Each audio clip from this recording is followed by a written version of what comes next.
All right, back to Washington now, where a top Republican lawmaker is now considering changing the way that the U.S. grants asylum to immigrants in light of the Boston terror attack. As we know, the suspects are ethnic Chechen brothers from Russia who came to the United States about a decade ago with their parents. Their family was granted asylum and all of the benefits that come along with that category of asylum. Joined now by Mary Catherine Ham, editor-at-large of HotAir.com and a Fox News contributor, and Peter Marajanian, former advisor to both the Clinton-Gore campaign and the Gore-Lieberman campaign. Welcome to both of you. You know, I mean, it feels like we're always, you know, sort of doubling back to fix an issue based on some sort of horrific attack that has happened. So now we learn that this family came in and that they got asylum. I don't understand how you can get asylum and then sort of travel back and forth freely to the country that was so terrible you needed to seek asylum from it. Peter? Well, you know, Martha, you raise a very good point.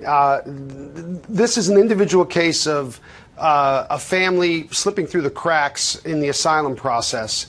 It would be a shame if we looked at this particular case and somehow derailed the overall immigration effort, where you have Republican and Democratic senators really standing firm in the wake of a lot of concerns that were raised about border security, and now we hear about asylum. And I think I'm cautiously optimistic that something will be resolved in the legislation to address this. But I would be fearful that you throw the baby out with the bathwater, so to speak. Yeah, you know, but the bathwater is very large. I mean, the bath is huge, is one of the issues that I see, Mary Catherine. And one of the things that distresses me is that whenever we go into something like this, you realize just how many holes there are all over the system. You know, from the TSA to the asylum system and then you hear, you know, people who appear to be very well-meaning, who can't, you know, aren't allowed to stay in this country and want very much to become a citizen. They get booted out. But for some reason, somebody like this guy is able to travel back and forth from Chechnya, potentially, you know, picking up some bomb training along the way. That remains to be seen, while his family is getting benefits in the state of Massachusetts. Right, and that understandably gets on people's nerves. I think this is a hugely complex system. I think the Congress, understandably, has a little bit of a competence reputation problem with the American people in understanding and making this system work better. What I do think is it's not a great idea to govern based on crisis. You don't always make the greatest decisions. I also think you shouldn't just say, no, we're not going to talk about any of these things to spare the entire immigration bill, that we're not sure what's in it, we're not sure what it's going to look like. If there are problems that are serious and brought up, for instance, the fact that this would put 11 million people on the path to becoming legal residents who could travel back and forth legally without any problem, we need to discuss how we're figuring out where the Tsarnaevs are and where they're not.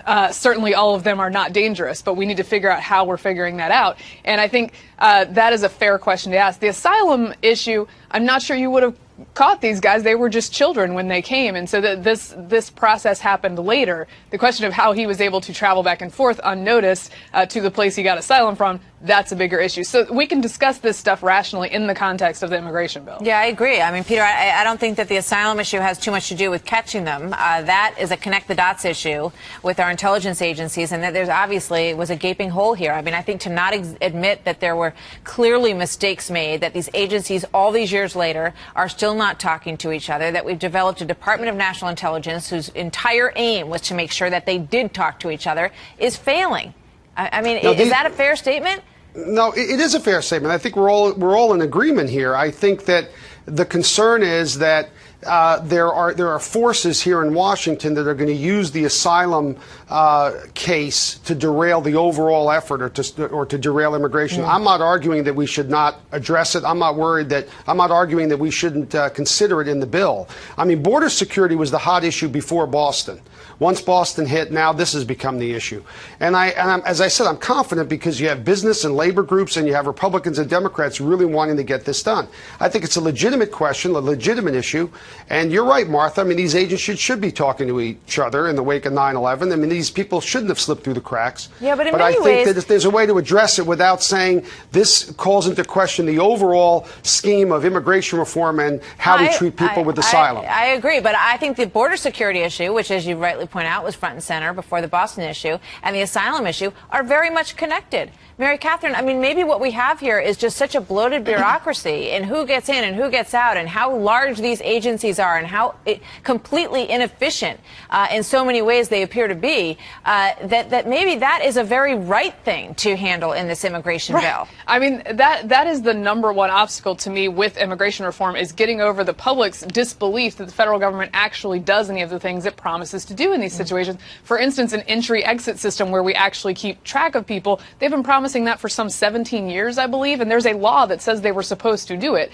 So now we're going to create another law that says they're supposed to do it. So that, I think that's the main obstacle, and having this discussion where security breaches have been highlighted is part of holding them to that. And part of this is a PC problem, Peter. You know, I mean, it's like everybody gets treated the same. You know, little old ladies and, you know, people who have medical conditions are, you know, filing suits against the government because they're getting pulled out of line and you know, frisked in demeaning ways, right?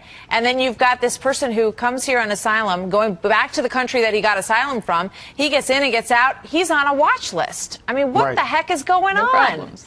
Well, I'm going to try to get us to all agree on the second point, which is if you look at the Department of Homeland Security and you look at their budget and you look at the contracts that that entities have with the Department of Homeland Security and you look under the hood, you can see a lot of waste and fraud and mismanagement there. And so just throwing money at a problem, even if it's national security, is not always the answer. As you said, Martha, it's the coordination. Everybody's got to be talking to each other, and there's got to be a seamless operation when it comes to I don't think I've ever agreed with Peter more.